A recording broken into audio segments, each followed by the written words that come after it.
நீண்ட காலமாக நிலுவையில் உள்ள மாகாண சபை தேர்தலை உடனடியாக நடத்த அரசாங்கம் நடவடிக்கை எடுக்க வேண்டும் என்று ஸ்ரீலங்கா ஜனநாயக கட்சியின் பேராளர் மாநாட்டில் அறிவிப்பு. ஸ்ரீலங்கா ஜனநாயக கட்சியின் பேராளர் மாநாடு கட்சியின் பொதுச் செயலாளர் கலாநிதி அன்வர் முஸ்தபா தலைமையில் சாய்ந்தமருது சிம்ஸ் கேட்போர் கூடத்தில் நடைபெற்றது. நாட்டின் பல பகுதிகளிலிருந்தும் கட்சியின் பேராளர்கள், முக்கிய நிர்வாகிகள் மற்றும் ஆதரவாளர்கள் கலந்து கொண்டு மாநாட்டை வெற்றிகரமாக்கினர்.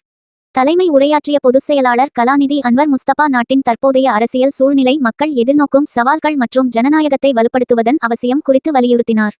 மேலும் இளைஞர் மற்றும் பெண்களின் அரசியல் பங்கேற்பை அதிகரிக்கும் நடவடிக்கைகள் மேற்கொள்ளப்பட வேண்டும் எனவும் தெரிவித்தார். அத்துடன் நீண்ட காலமாக நிலுவையில் உள்ள மாகாண சபை தேர்தலை உடனடியாக நடத்த நடவடிக்கை எடுக்க வேண்டும் என தற்போதைய அரசை மாநாடு வலியுறுத்தியது. மக்களின் ஜனநாயக உரிமைகளை உறுதி செய்ய தேர்தல்கள் காலதாமதமின்றி நடைபெற வேண்டியது அவசியம் என குறிப்பிடப்பட்டது. மேலும் கட்சியின் அமைப்பை அடிப்படை மட்டத்தில் பலப்படுத்துதல், புதிய உறுப்பினர் சேர்க்கை இயக்கம் முன்னெடுத்தல், வரவிருக்கும் தேர்தல்களை முன்னிட்டு ஒருங்கிணைந்த செயல் திட்டம் உருவாக்குதல் உள்ளிட்ட முக்கிய தீர்மானங்கள் மாநாட்டில் நிறைவேற்றப்பட்டன. இதனுடன் 2026ஆம் ஆண்டிற்கான புதிய நிர்வாக சபை உறுப்பினர்களாக கடந்த ஆண்டில் கடமையாற்றியவர்களே தொடர்ந்தும் இயங்க தீர்மானம் நிறைவேற்றப்பட்டதுடன், ஜனநாயக முறையில் கட்சியை தேர்தல் ஆணையகம் அங்கீகரிக்க தேவையான நடவடிக்கைகளை மேற்கொள்ளவும் நிர்வாகம் கட்சியின் கொள்கைகள் மற்றும் இலக்குகளை மக்களிடையே வலுவாக கொண்டு செல்லும் வகையில் செயற்படுமென எதிர்பார்ப்பு வெளியிடப்பட்டது.